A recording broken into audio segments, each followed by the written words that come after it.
for July 16 until this Friday, that will be July 20, I do have 4 currency on my list, but I'm going to explain only 2 of it to make this video short. So without further ado, I'm here right now in NZD USD. So as you can see, I've been tracking this currency.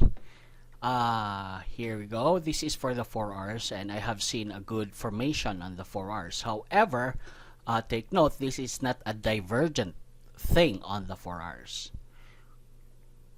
But when I take a look on the 1 hour, dito ko nakita ang potential divergent ng head and shoulders din. So if we're going to put our MACD, or even you are going to include the RSI, let's bring out the RSI. There you go. So kitang-kita po on the 1 hour time frame na dito sa chart is pababa, right? However, dito sa MACD and the RSI, nakita natin na paakyat siya. So meaning to say, there has an abnormality on the market, which is ang tawag dito is divergent. Ayan. So meaning dito, this is a very good one na ilagay sa watch list. Bakit? Kasi the potential of forming head and shoulders will be pushed through like 80% of it. Now, bakit 80%? Kasi po, hindi rin maiwasan sometimes, no, dito sa market natin ay didiretso po ito. Now, hindi niya mafo-form ang head and shoulders. However, if bumalik siya, then please do follow the strategy that I have been doing, and since for 2 months now, almost 2 months, nagbibigay po siya ng profit sa atin.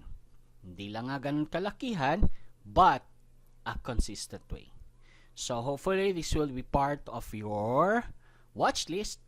And for the next is the AUD NZD. Now, this is kakaiba. Bakit? Kasi hindi to head and shoulders. So ang tanong, bakit tayo mag-trade, sir? Kasi po, if you are going a bigger form of this, ayan, no? A bigger form, punta tayo sa 1 day. Kung nakikita nyo sa 1 day, may na-form po na head and shoulders. No? So I'm really matagal na po to na nasa watch list ko since daily time frame, so I'm expecting na talagang medyo matatagalan siya. So from here, talagang inabot na niya yung 618 na rule natin for 1 day. So I'm expecting na bababa ito, and I'm pointing out kung saan ang magandang entry point. And the good thing with this is in 4 hours, no, sa 4 hours nagkaroon ng divergent, no, dito sa 4 hours. So if ever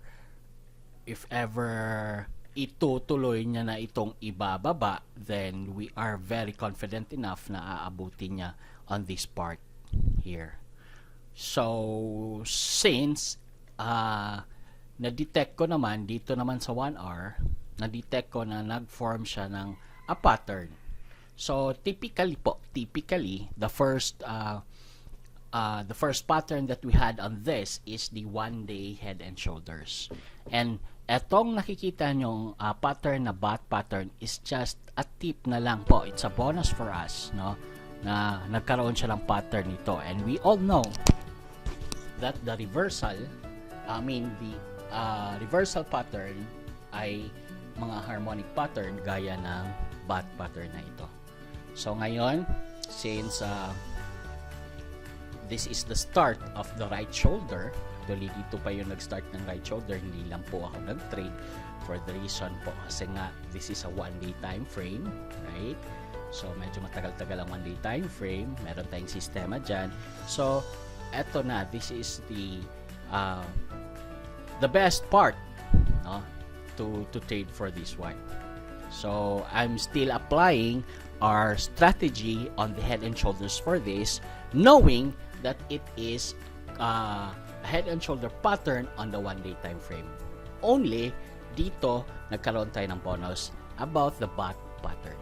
So aside from that, I have also Euro AUD, USD CHF, and GBP USD. So if you want to know the exact updates of that, nasa sa blog ko po, no? Na-update ko yung mga confirmations na dinadaanan nila. So for me to have my trade. So that's it for today, for this week. That's it for the watch list that I have, and hopefully po na makakasabay po kayo using the proven strategy that I have created. Thank you and have a nice journey.